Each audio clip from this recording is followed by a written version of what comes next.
Jangan lupa ya di-subscribe dan nyalakan lonceng notifikasinya.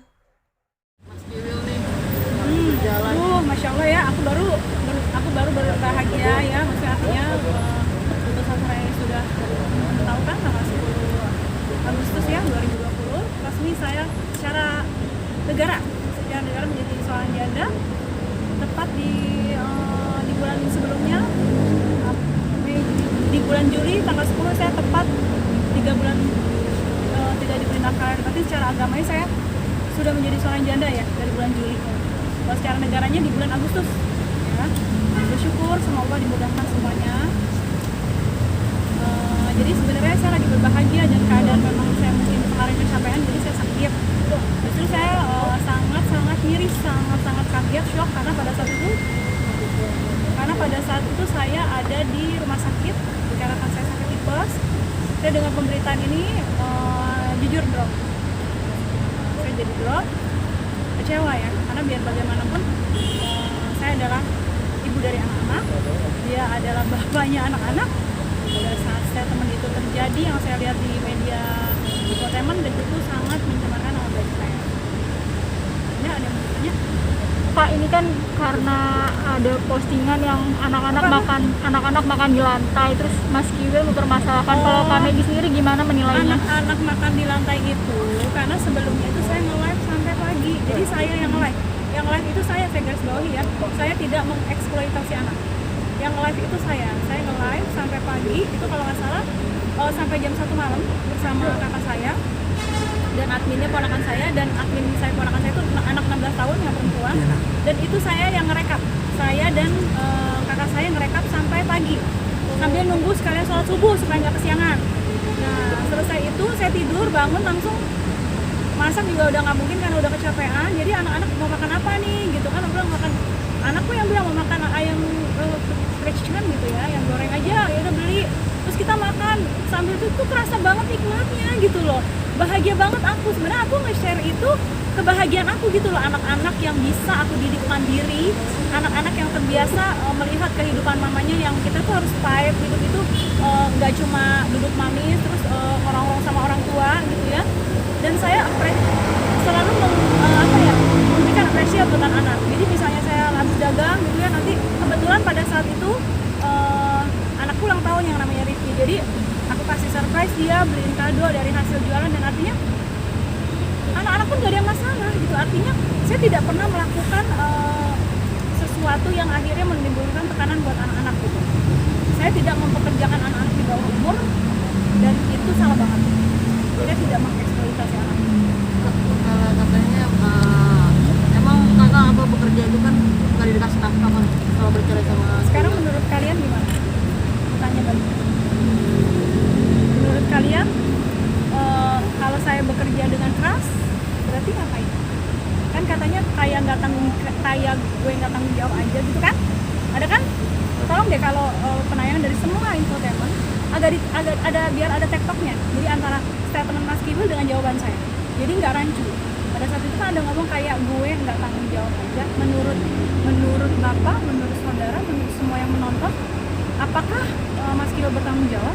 Sebenarnya kalau tidak karena statement yang Mas Kiwil lakukan kepada saya ya, kayak menyudutkan saya gitu ya, menjatuhkan nama baik saya, mungkin saya nggak akan mengungkapkan kebenaran. Mungkin saya cukup diam aja. Saya tidak pernah mau melibatkan anak-anak dalam hal ini. Tapi kenapa saya selalu bilang kalau kalian nggak percaya, kalau misalnya juga nggak ada perlindungan anak, kan ada perlindungan anak yang mana anak-anak tidak boleh dilibatkan dalam urusan orang tua. Anak-anak yang tahu bagaimana pengorbanan dan perjuangan ibunya. Anak-anak tahu bagaimana perjuangan dan pengorbanan saya, dan anak-anak menyaksikan semuanya. Gitu loh. Apa yang saya lakukan itu semua buat anak-anak untuk kebahagiaan kita sekeluarga. Jadi kalau memang Mas Kiwil merasa bertanggung jawab penuh seperti yang beliau utarakan di media elektronik ataupun media cetak, aku nggak tahu ya, aku lihatnya di TV ya, silahkan buktikan.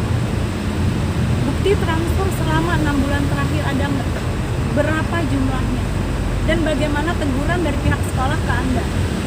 Apa ada himbauan dari pihak sekolah? Apa Anda tanggapi atau tidak? Dan akhirnya larinya ke saya.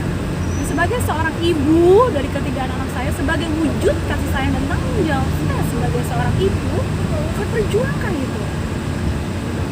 Karena saya juga akan membangun rumah tangga yang lain.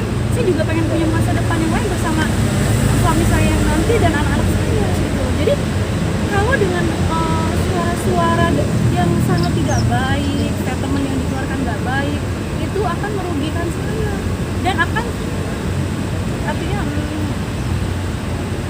yang berikutnya gitu ya, calon suami saya misalnya siapa nggak tahu gitu ya, nanti dia akan berpikir gitu, ini bener, ini Peggy kok kesannya udah apa mbak, jadi kesannya tuh udah dikasih astagfirullahaladzim, kesannya sih saya kasih, kesannya udah dikasih nafkah,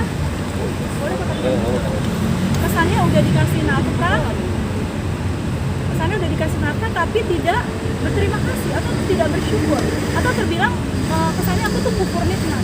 Saya sudah mengingatkan loh berkali-kali, bahkan aku sering nge-WA, jangan lupa ya anak-anaknya tuh anak-anaknya marah sama saya karena saya tidak lagi menjadi istrinya ya, tapi anak-anak yang menjadi korban. Rumah tangga bercerai itu adalah kesalahan dari kedua orang tua. Anak tetap anak, tidak ada bekas anak, tidak ada bekas ibu, tidak ada bekas bapak. Di sini saya tidak mau memukul genderang perang, tidak. Saya tidak mau ada konflik, saya nggak mau.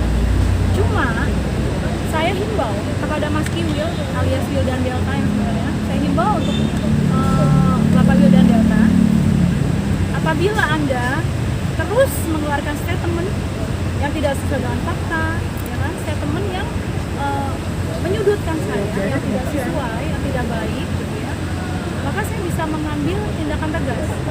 Tindakan tegas yaitu dengan memberikan somasi. Kita lihat ke depan, apakah Mas Kiwil akan terus berkomentar mengeluarkan statement yang merugikan saya, yang menyudutkan saya. Karena biar bagaimanapun, penonton di rumah adalah orang-orang yang cerdas. Penonton di rumah tahu apa yang saya lakukan. Kenapa Meggy sampai begitu? Apa yang saya lakukan halal kok. Saya nggak nyuruh anak saya begadang di depan kamera. Saya yang berdiri, saya yang begadang. Kalian bisa lihat semua di IGTV saya, di Meggy Wulandari _real, silakan bisa dilihat siapa yang berdiri di situ. Anak-anak tuh cuma say hi sama yang beli, ngebantuin mamanya cuma hai apa kabar gitu, cuma gitu doang. Habis itu mereka main handphone, tiduran gitu kan, paling cuma kadang ngebantu cek dong Makassar gitu, cek misalnya pengiriman biayanya berapa gitu kan. Saya rasa itu hal yang biasa. Justru sebagai seorang bapak, Anda tuh harusnya bangga punya anak-anak itu yang masih kecil tapi tuh sudah punya jiwa mandiri, sudah tahu nih nanti kalau begini berarti aku harus bagaimana, sudah bisa mengambil sikap. Gak semua anak bisa seperti anak-anak Anda. Saya mendidik dengan susah payah gitu. Jadi tolong banget bisa sedikit menghargai. Saya nggak minta dihormatin kayak gitu ya, menghargai aja, menghargai. Di sini bukan saya cari sensasi loh. Saya udah baik, terakhir ketemu sama teman-teman media waktu kemarin itu ya, bawanya alhamdulillah udah surat cerai udah ada ya udah. Ya sekarang Mas Kiwil nih yang nyari sensasi. Kalau aku bilang Mas Kiwil lagi mencari sensasi. Kenapa? Karena orang nggak ada apa-apa kok, lagi adem ayem terus tiba-tiba mengeluarkan kata-kata gitu, dan lagi lebih mirisnya lagi dalam kondisi saya lagi opnam di rumah sakit. Itu loh. Jangan kamu pikir dengan begini orang jadi senang sama kamu. Ini justru jadi kamu membuat orang berstatement yang nggak baik tentang kamu. Jadi seperti kamu sedang membuka aibmu sendiri gitu loh. Udahlah, kita udah selesai. Bangun rumah tangga masing-masing aja. Kamu dengan rumah tangga kamu, aku akan membangun dengan aku dan anak-anak gitu. Maksudnya dengan yang baru gitu loh. Jadi gitu. Jangan lupa ya di subscribe dan nyalakan lonceng notifikasinya.